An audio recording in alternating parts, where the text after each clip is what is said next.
God,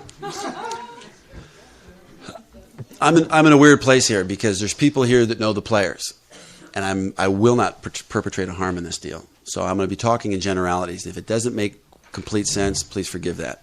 Okay, bear with me on that one. I had an event occurred, and I don't even understand what the actual event was that occurred, but everybody ended up with bad feelings, including myself. So what are the characters that came up within me? The judge, the jury, the executioner, Rambo, the spiritual man, they were all chattering at once. Big time was the traitor, because these are AA people. These are my people, and they're my close people. And I was feeling harmed by them. So it wasn't just that I had felt that I was hurt. I had felt that my spirit was crushed. So the traitor was out. And anytime, and I'm very conscious of that. When I see the traitor, I know I'm in deep, deep, deep trouble. So I write inventory. I write the resentments out. I do the things I have to do. I fifth step it. I have these harms. I know that I'm clear on some of these harms. So I go through the process of trying to make these amends. But I know before I go to make amends, I have to forgive each and every one of these people by the instructions. I've been sober a long time. I know that's the deal. So I go what I think to be the exercises I need to for forgiveness. I go through that process. All right? But in your heart, you know there's something not quite right. I know that I'm saying to myself what I say to everybody that I work with. If you've forgiven and you can't forget, then you haven't forgiven. And that's exactly where I was. And now I'm in this panic place because I've done the tools that I've got in my toolbox that I'm familiar with. Now I'm out. What do I do? So I start talking to people and everybody's going, I've never been in that situation. I don't know what to tell you. And now the real panic starts to set in because I know that I'm blocked. And I know that if I don't make these amends, I may drink. So what do I do? So I turn to God and say, God, inspire me. What am I supposed to do?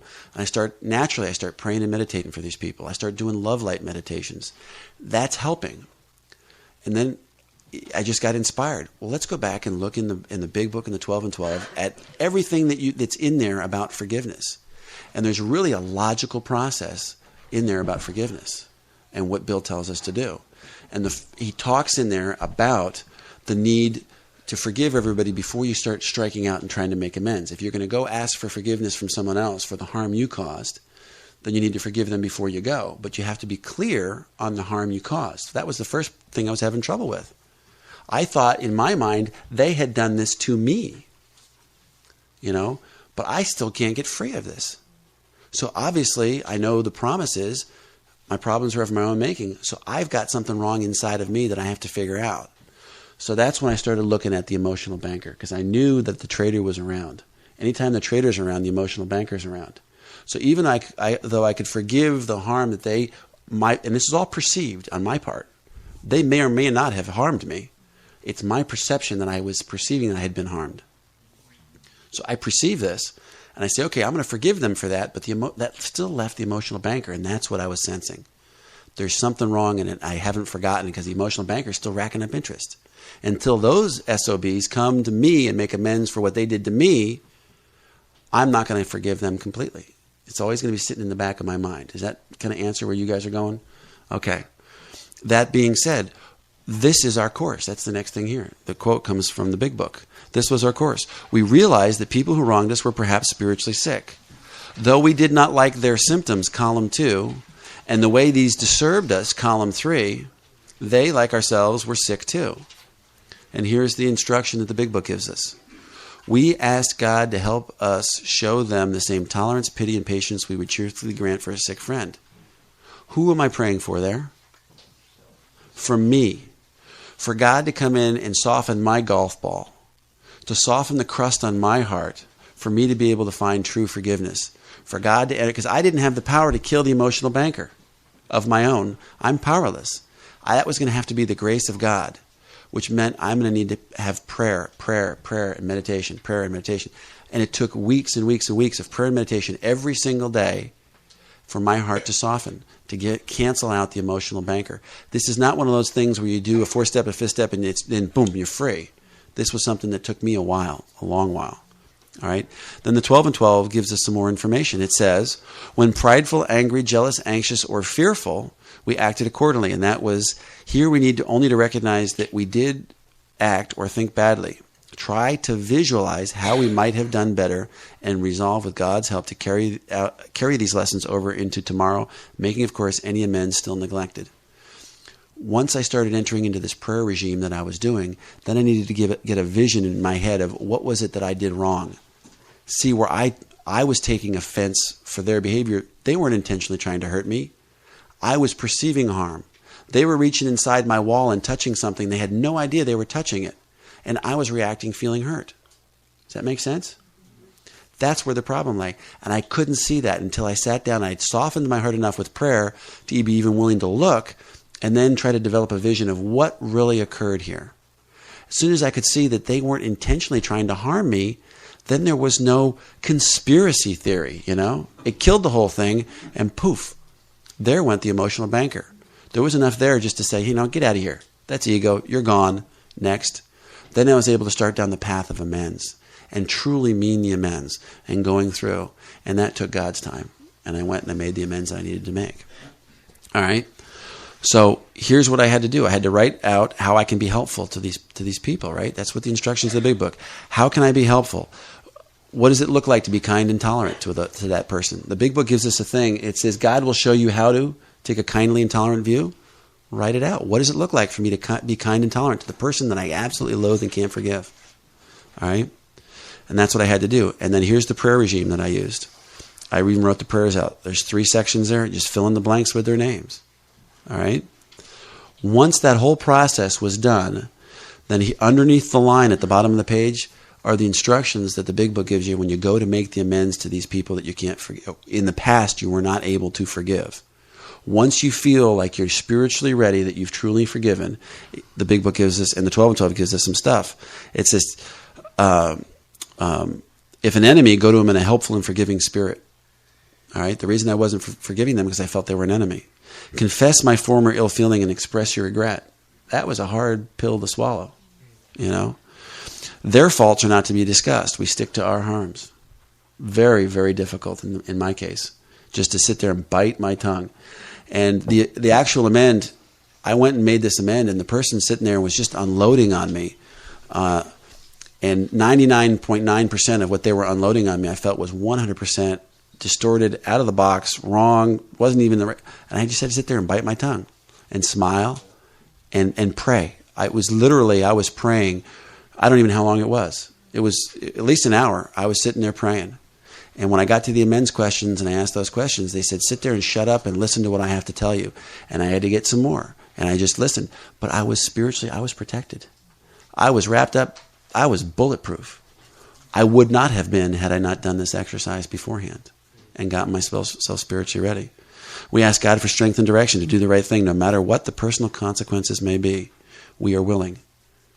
The personal consequences were I was going to look really bad. Because I realized in this process of making this amend, in order for me to forgive, I had to be absolutely silent. So for weeks, I had to keep my side of this disagreement quiet and not say a word. Meanwhile, they're over there telling everybody in the world, I'm hearing all this stuff coming back to me about what I did and what a scumbag I was and how I'm not working the program and I'm not working the steps, and I had to keep my mouth shut.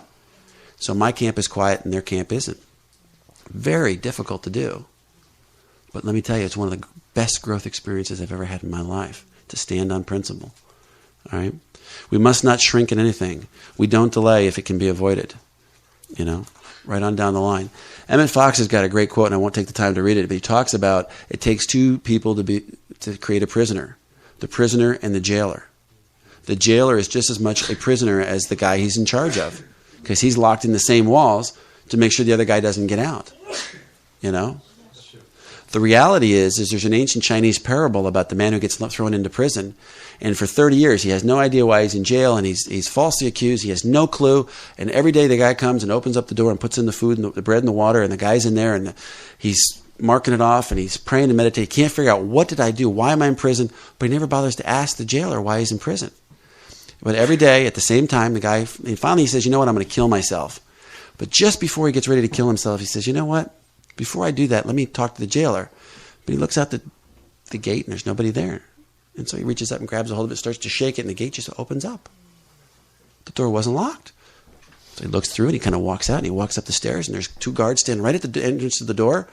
He looks out, and they don't react, and he gets out, and he walks through the courtyard and out the main gate of the prison, and he's free. The whole moral of that parable is to realize the reason he was in prison was because he put himself in the prison. It was a self-constructed prison. Our problems of our own making. I created the entire thing in my mind. Was I harmed? Who knows? Who cares? It doesn't matter. The reality was, if I didn't deal with that stuff emotionally, I was going to drink and die. You know? That was the deal for me. I've spoken enough. It's time for Mark to share. I'm Mark, alcoholic. Hey, Mark. You ever heard that quote, forgive them, Father, for they know not what they do? You ever heard that? That's going to tie into some things I'm going to talk about. I told you earlier, Dave's talking about some concepts. We've all heard over the years a lot of different concepts about forgiveness. The barometer for me is my own personal experience. Most of the things I have read or heard growing up did not fit my personal experience, nor did they work for me. I.e., I know one of the stories in the back is talked about a lot about you pray for someone for 2 weeks. My experience is they don't need the prayers, I need the prayers. That never worked for me. A lot of that stuff never worked for me, but I want to show you what has worked, and I'm going to give you some things to think about relative to this area of forgiveness, if you will, based on my experience. Go back to something Dave touched on, and you don't need to open your book up, but it's in page 66. Much like above everything, it's not talked about, where it says, I turn back to the list for it. This first 3 columns, this third column, holds the key to my future. Now, I don't know. I think that's a pretty important statement. This list holds the key to my entire future. What are they talking about? I mean, you don't think they meant our entire future, do you? My experience is that's exactly what they meant. So it leads to a logical question. Well, why don't we talk about this? A key to your whole future, and they're going to start to tell you and I about this key, and forgiveness is at the heart and soul of this. I'm prepared to look at it, these first 3 columns, these people you won't forgive, what you're angry at. Doesn't matter who and what they are. By the way, I hear this sometimes, varying degrees of harm, big harm and little harm, and I think there's just harm. I think there's harm. So I'm going to look at this from an entirely different angle, and they're going to start to present the angle. I begin to see the world and its people really dominate me. It says, in that state, it's a state of self-will, of selfishness. When I'm consumed with myself and centered on myself, remember, I'm getting my sense of who I am externally, so the world and its people completely dominate me from the time I get up till the time I go to bed. So in that state, the wrongdoing of others fancy has the power to kill me. I'm always fighting for my life, right? Well, how do I escape from this? It says these resentments must be mastered. How do I do this? I cannot wish them away. It's kind of like my experience with forgiveness. I tried to pray a lot, didn't do much. So this is my course now. I need to realize the people who wronged me were perhaps, I think that's a key word, perhaps spiritually sick. This is back to this idea that you're asleep, dreaming you're awake, or that you have no choice or no free will. Spiritually sick. Starting to introduce you to the idea that people do not get up and decide on this day to take a course of action to harm you. Nor did you ever get up one morning and say, I think today I'm going to harm these 3 people. The extent to which you do not understand that there is nothing but oneness, and if I harm Dave, I harm myself. If you do not understand that experientially, then you're going to do things that appear spiritually sick. You're going to assassinate people's character, etc., etc., etc., etc.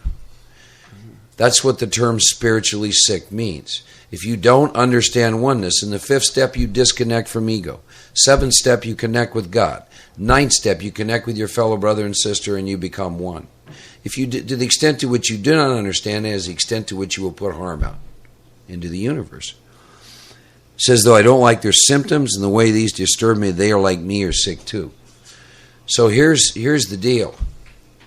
I'm going to sit in judgment or not forgive or be upset with someone who's asleep, dreaming they're awake, can't do anything any different. Who's sicker? You follow me? You see, they did this. Then I'm sitting over here. This takes you back to if my arrangements would only stay put. I play God. Okay? You're sitting here getting upset with people who can't do it any different because their hard drive is their hard drive.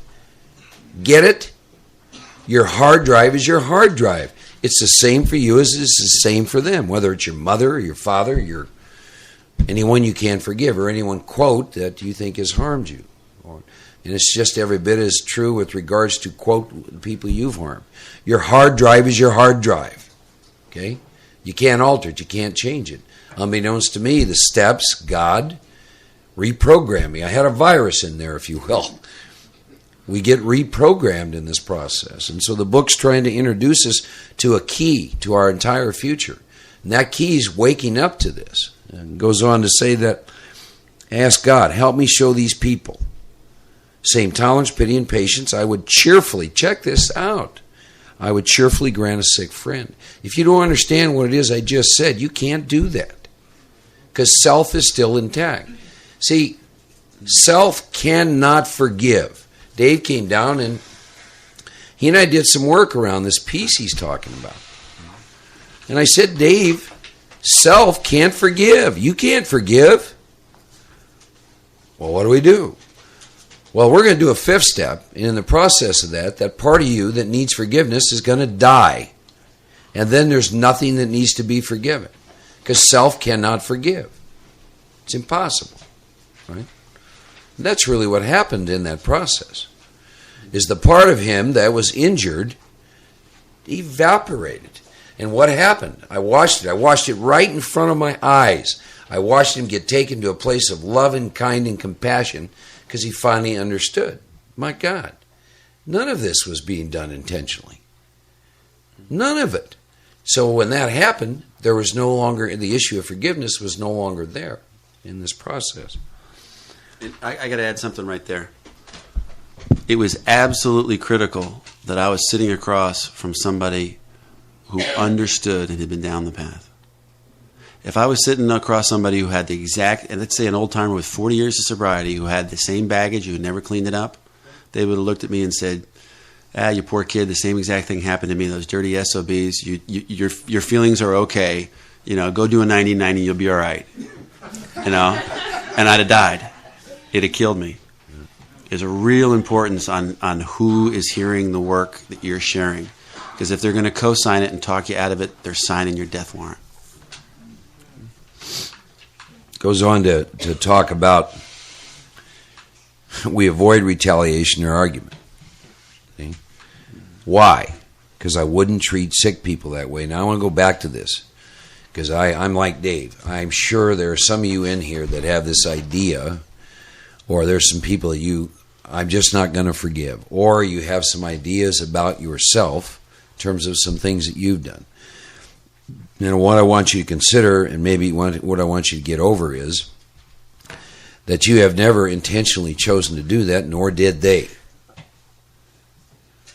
They are sick, spiritually sick. The extent to which I am spiritually sick is the extent to which I live a life driven by fear, self-delusion, self-seeking, self-pity. And the more that's going on in my life, the more harm that I'm going to put out into the universe. This is my experience with this whole area. I haven't had to work with forgiveness in a long time. In a long time. Why? Because this is all I'm going to get out of the Hewlett-Packard. That's why. Right? I understand the hard drive. Right? I understand there's no choice. Right? If you don't understand that, again, this wisdom of this incredible big book. Okay? Mark, once again, of course, we're so self-centered. We actually think people get up in the morning and we come up and they're harmed today. You know? Nobody does that. The extent to which you feel separate from instead of a part of is the extent to which you'll still go through life creating harm, if you will, in the process of trying to get your own way, always trying to defend, right? So again, avoid retaliation or argument, right? Why? Because I'm not going to treat sick people that way. If I do, I'm going to destroy my chance of being helpful. I can't be helpful to all people, but at least God will show me how to take a kind and tolerant view of each and every one. And this is my experience. A kind and tolerant view of each and every one. I have, through the years, dealt with my share of character assassination, if you will. And I'll share a little story with you around this. I was asked to do the steps at a place called the Glass House, Fort Worth, Texas. So I go in there in about 5 minutes before I'm going to do this. Down there, once they ask you to come into a group once a month, same time, same hour, so 4 times a month, and go through the steps. And literally about 5 minutes before I'm going to speak, I'm handed this letter. This letter is about a page long, and this letter proceeds to say that this individual, who had a service position in Alcoholics Anonymous, was incredibly disappointed in this group that they would ask a cancerous member of AA called Mark H. to speak at their group. That I'd been ran out of South Texas, and the list goes on, and that I violated traditions, and that I was a cancer in AA, and that I was killing people, and that I'm sitting here reading this, right, and I'm getting ready to go speak in a packed house. And toward the end, he says, and by the way, I will be in there to ensure that he follows AA tradition. So I'm saying, well, now I know how Martin Luther King felt, right? So you see. So now I'm reading all this, and I get, I'm not even getting to tell you what all the stuff that was in there. So I said, okay, well, this ought to be fun. So anyhow, I go in, and I give my talk, and I don't say anything to anybody. Oh, I forgot to mention something. While he was out front, he took a time to pass out that paper to a lot of the people walking in there, most who didn't know me. So this is their first impression of Mark Houston, right? It's a real good one, isn't it?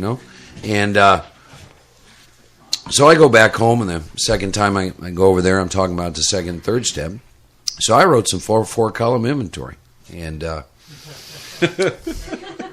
that 4-column inventory is on that set of tapes. And he was sitting right in the audience, and I walked it through all 4. And and I got to this forgiveness piece, but you get to the third and you get to the 4th column, and I talked about. I said, if you're in this room tonight, because this man, I've told people, give him my phone number, and he was in the room every time I was there. I don't know what he looks like. He obviously knows what I look like. He described me in graphic detail, but I made a statement. If you're in this room, God bless you. God bless you. I'm getting your best shot, not a problem here, but that's how this works when you start to understand that, you see. I'm just getting what he's getting out of his hard drive. Don't ask me why he zeroed in me. I guess it's a bullseye. Who knows, right? But that's how this deal works when you start to really understand that. You start to understand that you truly are getting people's best shot. And look at your own experience to see the truth in that. The only thing that happened to me, it changed over time, is as the book talks about, we do a psychic change, correct? Mm-hmm. Well, as a result of the psychic change, how we react and act in life goes through a dramatic shift and a change, doesn't it? You follow me? Well, that's true of every human being, and some people aren't going through that. So I had a lot of stuff in this area. I had 13 and a half months in Vietnam, and some years of dealing drugs in the drug culture, and some family stuff, and I mean, something had to happen for me in this area of forgiveness, or I was never going to be at peace. What I did not know is the extent to which I was unable to forgive is the extent to which I never felt connected with you. See, if I got one person out there I can't forgive, or let's say myself as well, if I got that out there, then I'm blocked. You see, 4-step, facing me rid of that which has me blocked from God. And as I begin to understand more and more and more about this issue of going through life driven with no choice, I begin to get free of all this remorse and shame and guilt and everything else around my actions and my behavior. And then I also really begin to understand that it's the same with you. And that in truth, that self that we can be rid of with God's help, the more that self begin to dissolve, if you will, the less there was this issue ever that came up of forgiveness. Because there's nothing to forgive. And you, again, if you break it down, why are you forgiving someone?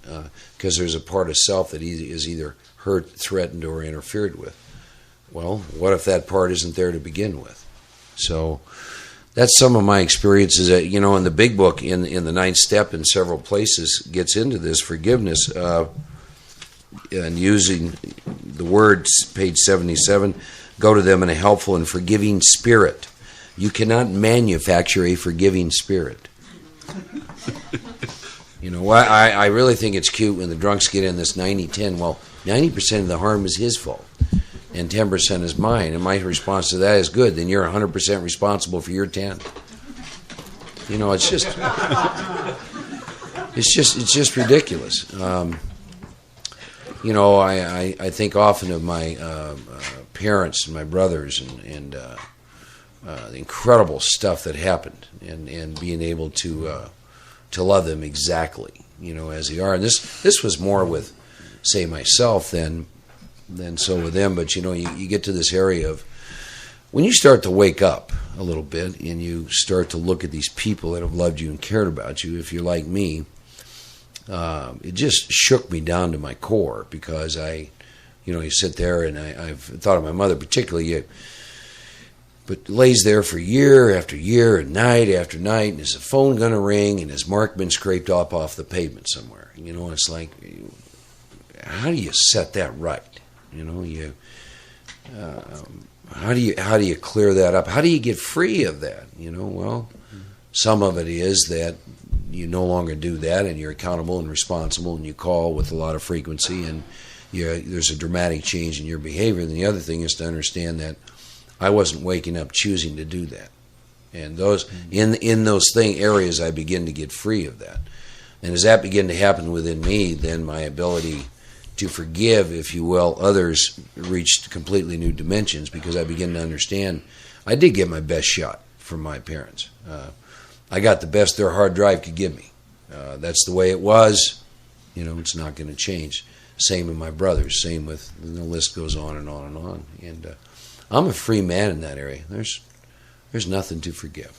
There's no one to forgive. I can't tell you the peace in my heart behind that. You follow? There's a custom they do, and I think it's in India. It's in one of the cultures, but it's a great thing when they meet somebody, they bow, and what they say is basically, "I forgive you," before they ever meet you. I thought to myself, we need that in AA. Says, "Hi, Dave, I forgive you. My name is Mark." Right? See, because they understand human nature. They understand that we fall asleep sometimes, and when we're asleep or not feeling connected with God, we'll do or say things that produce emotion, make me feel hurt. They understand that. They understand it on the front end. But anyhow, that's all I got on that. There's the beauty of forgiveness, particularly the really, really, really deep harms, in my experience, is that they really are the diamonds that have been dropped into the manure. I've had the greatest epiphanies in my life, and the greatest changes spiritually is when I can truly get to the core of what was driving me the worst. And the things that were driving me the worst were the things that hurt me the most. Some of it was the behavior that I exhibited when I was drinking. You put the central nervous system to sleep with alcohol, and you're surprised why some of this bizarre stuff happens. It's all the stuff that you want to take to the grave. You want to talk about. The bestiality and the homosexuality and the gang rapes and all the rest of that stuff that happens. The lovely, nice side of the alcoholism that nobody likes to talk about. And how do you deal with that? If you were the recipient, or if you were the person that was perpetrating those harms, how do you deal with that?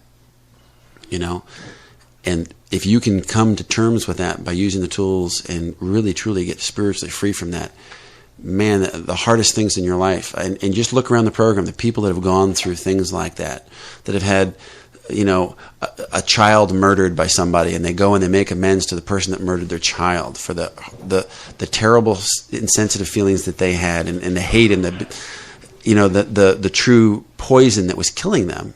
They're the freest people in the world. It hasn't been a downer. It has been it's rocketed them into the fourth dimension. It's been tremendously powerful experience.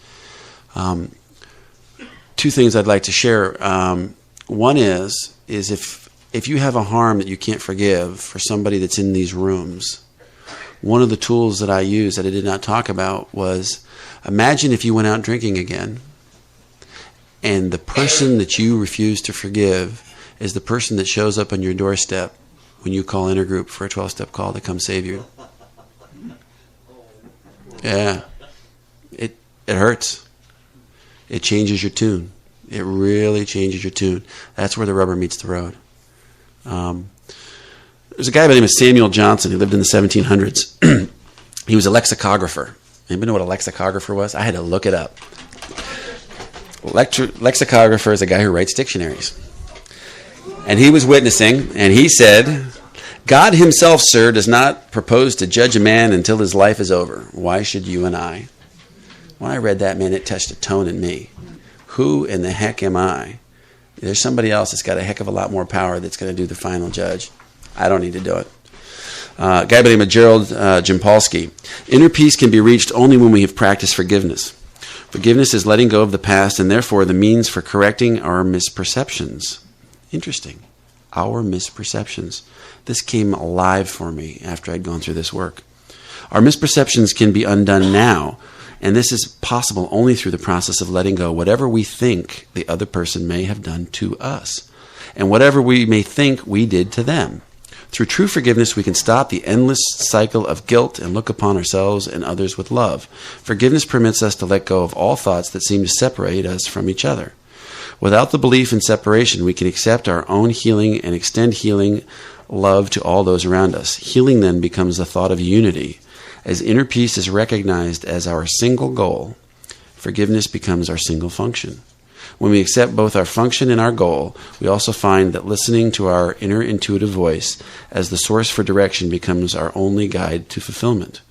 We are released as we release others from the prison of our distorted and illusory perceptions and join with them in the unity of love. It took on a whole meaning for me, completely different. 12 and 12. There's another kind of hangover, that which we all experience, whether we are drinking or not. That is the emotional hangover, the direct result of yesterday and sometimes today's excessive of negative emotions of anger, fear, jealousy, and the like. If we would live serenely today and tomorrow, we certainly need to eliminate these hangovers. It requires an admission and correction of errors now. Don't think that you can put this stuff off. God's grace lasts only as long as ignorance. You're going to get sick of hearing me saying that. We've woken up the beast this weekend. You thought we stirred the pot yesterday? Guess what? We turned on the blender tonight. The time clock has started for you. If you've got this stuff, your life's on the line. And it's been on the line. It's nothing that we did to you. It's been on the line. You were just blind to it. Now you can see that the tiger is ready to strike. Around the year with Emmett Fox, here is a sublime precept that we call the Golden Rule, because we are fundamentally all parts of the great mind, because we are all ultimately one. To hurt another is really to hurt oneself, and to help another is really to help oneself. The fatherhood of God compels us to accept the brotherhood of man, and spiritually the brotherhood is unity. Remember what I said, God has no grandchildren. We're all brothers and sisters. We're all related. And that really becomes true in the fellowship. We're really a family of choice inside the rooms. And the last thing that I want to share about forgiveness is I forget whether it's Mike or Barefoot Bill that sent this to me, a Native American tale told many times around the sacred fire. An old grandfather said to his grandson, who came to him with anger at a friend who had done him an injustice, "Let me tell you a story. I too, at times, have felt great hate for those who have taken so much, with no sorrow for what they do. But hate wears you down. and does not hurt your enemy. It is like taking poison and wishing the enemy would die. I have struggled with these feelings many times. It is as if there are two wolves inside me. One is good and does no harm. He lives in harmony with all around him and does not take offense when no offense was intended. He will not fight when he will only fight when it is right to do so and in the right way. But the other wolf, the littlest thing sends him off into a fit of temper. He fights everyone all of the time for no reason. He cannot think because his anger and hate are so great. It is helpless anger, for his anger will change nothing. Sometimes it is hard to live with these two wolves inside me, for both of them try to dominate my spirit. The boy looked intently at his grandfather's eyes and asked, "Which one wins, grandfather?" And the grandfather smiled and quietly said, "The wolf that I feed." Which wolf do you want to feed? That's the question for tonight. We still got a few minutes. Let's open it up. Anybody want to talk? Unless you got some more. Well, no, we'd like to. Did you want to do the God calling? Did you find that thing or no? Like to. Well, I did, but it happened to be the blank page. Oh, it was a blank. Sorry. So I'd like to hear from some of you all in this area. Do we have those mics? Yeah, there's the mics going on. Anybody got something that they really couldn't forgive that they managed to forgive? My sailor friend. Bring the mic.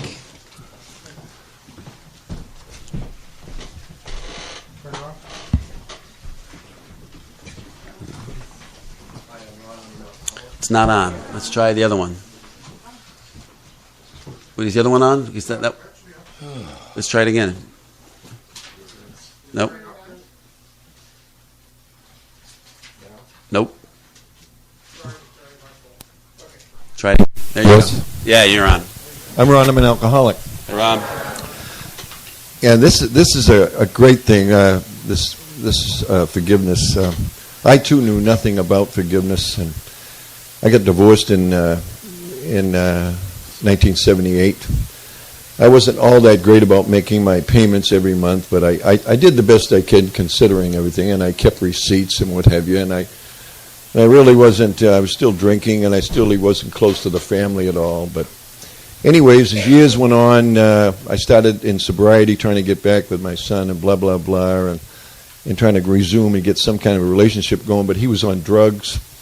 And I really couldn't get a good relationship going with either my ex-wife or my son, as far as at least being able to talk things. So, but we did talk, and I did send money, and I bailed him out of a lot of situations. Out of the clear blue in 1994, about a month after Christmas, I get a knock on the door, and I'm sitting at my computer, and it's a constable, and I get hit with a summons, and the two of them had showed up in Florida, and they were suing me for support, saying they had never seen or heard from me since '78. I mean, I just couldn't believe it. I mean, I was just blown away. I mean, I felt that, like you said, the betrayal, the traitor. I mean, I just couldn't understand it. Well, anyways, I went down. I had to go to court and everything, and I just was a mess of emotions. I was homicidal. I wanted to kill him. I mean, I couldn't understand why they would do this to me. Well, anyways, as the days were into the week, this thing ended up going a long time. And I would go to bed every night and toss and turn and twist and get up. And, oh, man. I mean, I can understand why people had people killed. I mean, I just didn't. I was a mess. So then I realized in my program, I was talking to people, I started to kneel down every night, and I tried to do the 21-day stuff, blessing them and everything. It wasn't working, So my sponsor says, meanwhile, I got a lawyer for $250 an hour, and I'm sweating this thing, and they're going after some big bucks, and I'm digging. I threw away most of my receipts, and it's not looking good at all.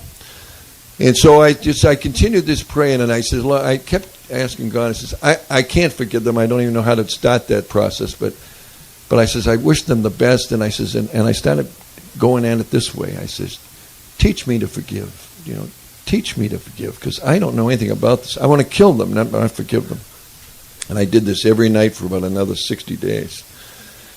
And finally, the interesting thing is this. The last court date was July the 12th. This all started on February 1st. And I'm sitting in that courtroom, not knowing that's going to be my last day. And they're in front of me about 2 rows, and their backs are to me. I got there a little late, but my case wasn't heard yet. The judge was finishing a one before us. And all of a sudden, I could see the backs of them, and this thing came over me, honest to God, as soon as I was sitting here. And I says, I'll accept anything this judge says today. And in my heart, I says, I know that what they're doing, they really don't understand why they're doing what they're doing, and I'm okay. And I was awash, just whoosh, just washed right out. Just the most wonderful feeling in the world. I didn't give a shit about the case. Couldn't give a shit left. The judge gets right into this thing, and he starts hearing and rattling. He had already come to a decision. I guess that's what it was. And he's all through, and my lawyer says, pretty good, huh? I didn't even know what he had said. I couldn't understand legal talk anyways. And anyways, I said, what happened? He says, you won. He says, he threw it out. I says, you're kidding me. He says, no. He says, you're golden. You're all right. He didn't believe him. And you know, halfway through that case, my son even walked into an AA meeting in Stewart, Florida. And I felt I wanted to kill him. But I had walked out of the thing that day, and I forced myself to walk up to him, and I give him a hug, and I squeezed him, and I says, it's okay. I don't know if I meant it.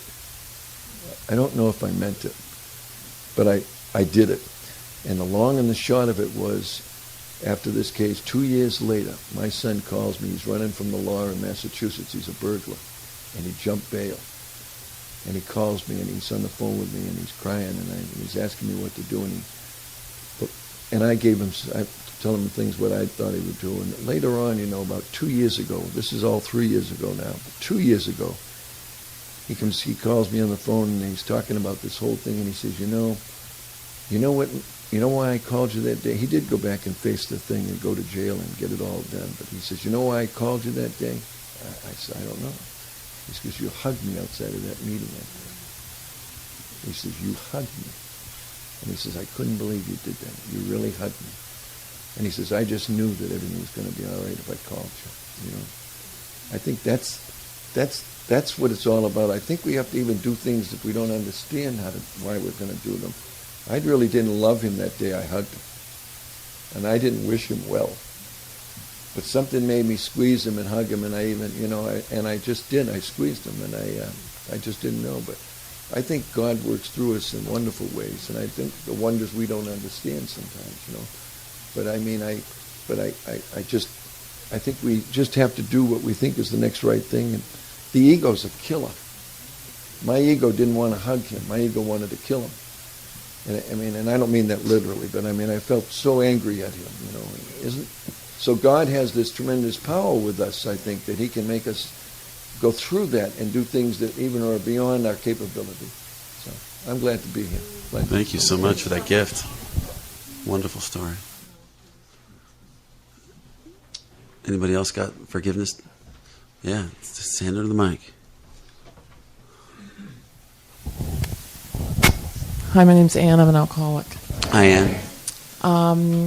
I have a story of forgiveness that really shocked me. Growing up, I was one of 5 girls, and my mother is a heavy drinker and alcoholic, and I was the apple of her eye until I was like, I don't know, until I really was out of college and doing things that were getting back to her through my friends who would tell their mothers, and really terrible, embarrassing things to a mother. And slowly she put 2 and 2 together and realized that I had been like cunning and deceitful and lying. And this was like 25 years ago now. And she sort of cut me off. And I got married, and she was very cold, and she never has liked my husband. And then I had kids, and she would be giving all kinds of things to the other grandchildren, and furniture to my sisters, and all kinds of things, and I would always just get this coldness. And I thought it was because she's the active alcoholic, and she hates that I'm sober. And I once had said to her, well, when I was newly sober and didn't stay sober, something like, if only you'd get sober. And I thought, well, my amend to my mother is my sobriety and my living, a good life and a sober life and a responsible life. But slowly I kind of like just pulled away, and she hurt my kids, I thought, and so I wouldn't go and take them anymore, and she was anti-Semitic to my husband, and so I just was, I'm sober a long time, and I thought doing the right thing. And I live in New York City, and oftentimes at the end of a meeting, people will say before the Serenity Prayer, let's take a moment of silence for the sick and suffering alcoholics. And it was like as if there was a pile of beans on one side of my real enmity for my mother. Maybe pity, but more enmity that I was so wronged. And I would just see her face, like filled with self-pity and remorse and all kinds of things. And during that time of that moment of silence after the meeting, I would think of her, and my heart would really think, oh, I wish she could get sober. And little by little, over the period of a couple of years, something shifted in me. And I think my sponsor and I had a long talk one day at the beginning of this. And she said, if you have any hope of that inheritance for your kids, there's a little money involved, you better, have lunch with her a couple of times a year. Don't take the kids, don't take your husband, just you go by yourself. And so I started doing this, and it was not great. It wasn't, she saw I was making an effort, but it was very cold and very stiff. And it was a day, about a year ago, almost a year, more than a year, last spring.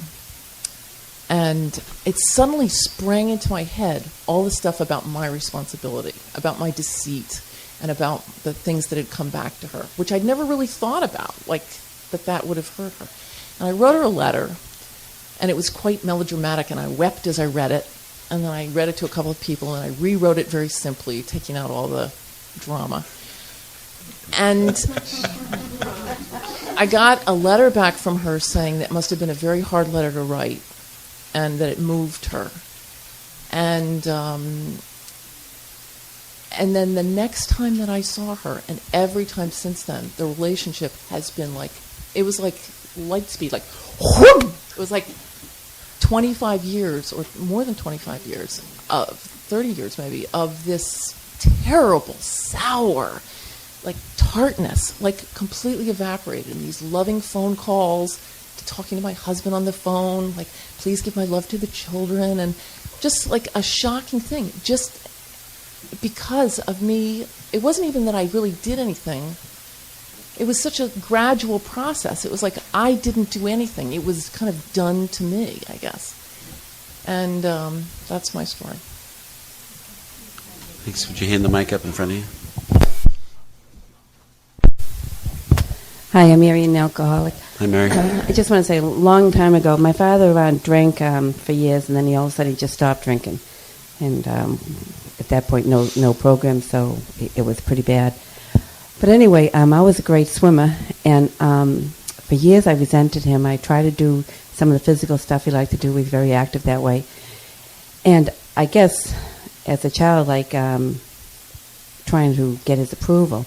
But anyway, through the years, I never let him see my kids. I could never forgive him, and it was holding me, and I was going through the steps, and someone, and I do think God works through people, said to me, why wasn't I in competition? I really could have done well. And she said to me, you were not in competition because you're not in competition, because you're not in competition. I never signed up for it. I blamed my father. It's a small thing, but it freed me of the resentment of my father, and I blame my father for not doing this. He did the best he could with this hard drive, like you say, and his life was hell when he was young.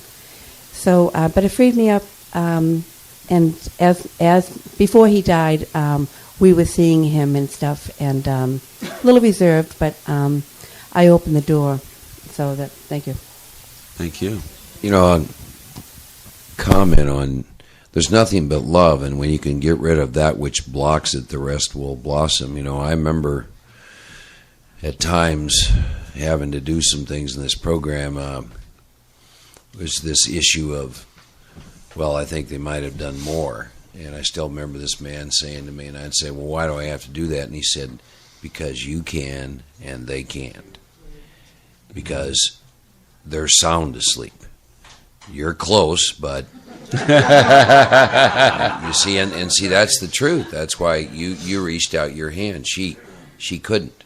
Your mother couldn't. You reached out 25 years. Boom, just that fast. There's only love. The goal is, what do I do to get rid of that which is between that manifesting itself? See? There's a harm in each person's heart. You've got a harm in your heart, and they've got a harm in their heart. The difference is you've got both keys. You can unlock your heart, and as soon as you unlock your heart, then you can reach out to them and unlock their heart. That's the difference. When you're spiritual in this program, we don't like to see the fact that we've got both the keys. You know, that's particularly true in divorces. There's a lot of people have been talking about divorce in here. I've helped a number of people go through divorce. Brutal business. Absolutely brutal business. 99% of the time there's unfinished amends involved in that. Not once the divorce started, guarantee you there's going to be more harms that get occurred. But before that, before the divorce ever started, there was unfinished amends, particularly if there was sobriety around and you weren't practicing the principles at home. And I was helping one friend of mine, and he came to me, and he knew the divorce was on the horizon, just a matter of time, and then boom, the divorce finally starts. And he's like, what do I do? And he starts talking about money and everything. I said, well, wait a minute. There's a harm here, right? And he said, yeah. And I said, so do you want to be free? And he didn't realize what a trap that question was. Well, yeah, I want to be free. I said, great. Give her everything. No matter what she wants, give it to her. Give it to her. Walk away. Ask for one thing. He goes, what's that? I said, ask her to take your name off the mortgage. That's it. That's all you want. And he swore and stomped and carried on, but he did it. The divorce was over in like 30 days. I mean, it was like boom, boom, boom. She got his name off the mortgage. Literally within, 3-4 months later, he finds this house on a lake. He buys it by himself because his name wasn't attached to the mortgage. So now he can buy a second house, and they're friends today. They're not close friends, don't get me wrong, but they're speaking together. They're friends, you know.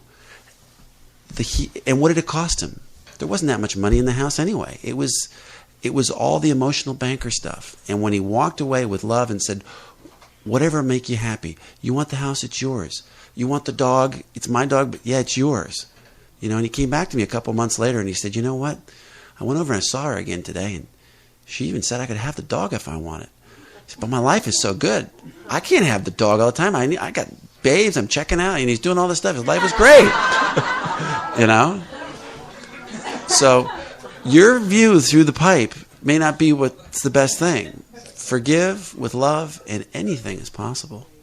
There was another hand over here. Hi, I'm Ken, and I'm an alcoholic. You touched on something before about forgiving somebody in a program because they might save your butt, and that happened to me because today I have family members in recovery, but younger, I also was like the apple of my mother's eye, and when I got well into my disease at a young age of 13, I ran away, or she kicked me out, and she was well in her disease, and there was pretty much no talk. We didn't talk. I was pretty much disowned, and I had a lot of anger, a lot of hatred. I did manage to get sober and come into the rooms at 19, and at the time, I think I had over a year. I had found out that my mother had tried to commit suicide and that she was in a rehab, and I did not want to go there. And I wound up going there, and I told her I loved her, and I tried to forgive it to the best of my ability at that time. And I even went to see her at her first anniversary. And, I wound up going back out, and here again, not talking to her for many more years. I came back at 29. I gave up with alcohol, and I tried to quit drinking on my own, and I couldn't do it. After 8 months, suicide was like a strong option. And why? I called my mother, I don't know. But she came and got me upstate because I was contemplating suicide. And you know, to this day, like I say, she gave me that second life. She came because she always says, like, you were there for me at my first anniversary, nobody else in the family. You showed up, and I knew that you were so angry, but you tried to forgive me. And it's funny how it comes back to you. You don't know why you're doing it. Because at the time, I did not want to forgive her. I was so angry. It was like you know, for all the things as a child growing up. So, you know, you stirred that up in me and made me remember that. Because it brings tears to my eyes, because I can remember her walking in the room crying, and here's a woman that never cried, and being like, please don't leave me. Please don't do this to yourself. And it saved my life. So just thanks. Thanks, you're welcome. We've got time for one more real quick one, and then we're going to wrap it up. This will be quick. I was taken through the book the first time, starting in 1990 at 4 years sober, and when I got to the 8th step, we had a different thing we did with cards than what Dave's been talking about, but some of you probably know that exercise. And one of the people on my list was this ex-girlfriend that I'd mentioned, and I got to the part where it's like, okay, what am I going to say to the person? And got clear on the words I was going to use. The book's pretty clear about that. We can't say anything that's going to imply that they have anything to do with what we're talking about, that they caused any part of it. And so I went and made amends to this ex-girlfriend for the relationship itself, for the emotional harm that I caused, and left it at that, and knew there were some things that I couldn't bring up because it was going to cause her more harm. She was in the middle of an inventory and ended up blowing her sponsor off and drinking again. And what she had said, that I wrote on the back of the card, she said, don't just check me off your list as another amend, be a friend. If I need to talk to you, be my friend. So I would see her from time to time, and we would talk on the street. 8 years later, she's coming off of heroin and withdrawing from alcohol, and I get to be one of the 2 people to go 12-stepper. And she was living in Chicago at the time. And I got her hooked up with my old grand sponsor, Paul, and his home group up there, and they're pretty fanatical. And she ended up finding a group of women that used the Big Book as their primary source material and was getting taken through the steps. She'd been sober 3 years last Christmas.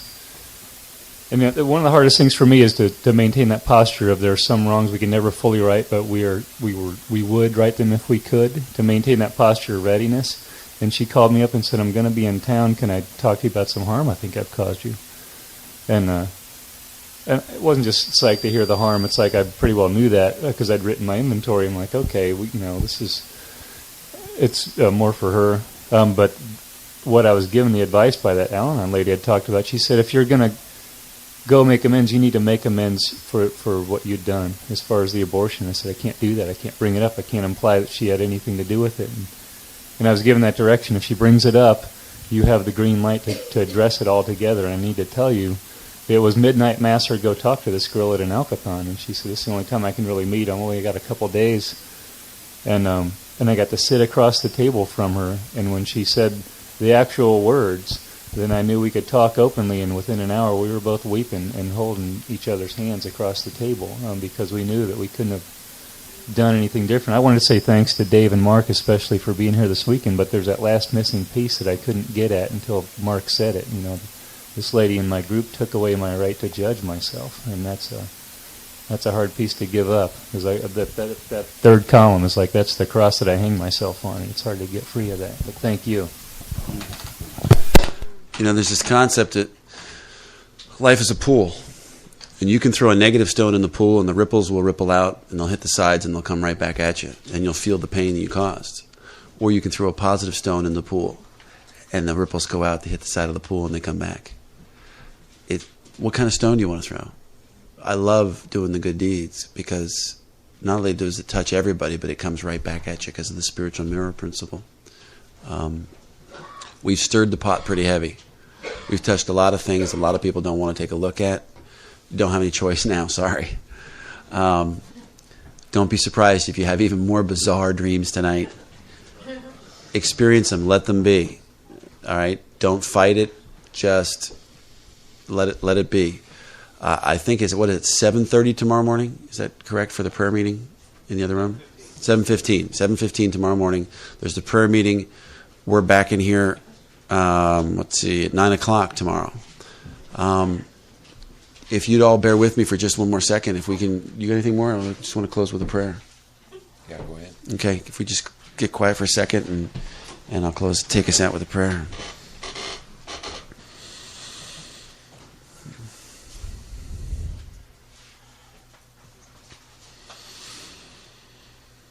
Dear God, we thank you for this wondrous opportunity to share your love and peace and serenity as we trudge this path together. And we thank you so much for the grace that you've brought into our lives to take away the fear of seeing the truth we need to see. And now that we've seen the truth, Father, I ask that you help us to face that truth.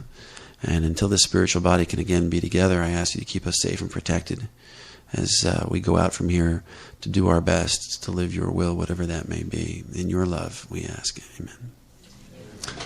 Good night, guys.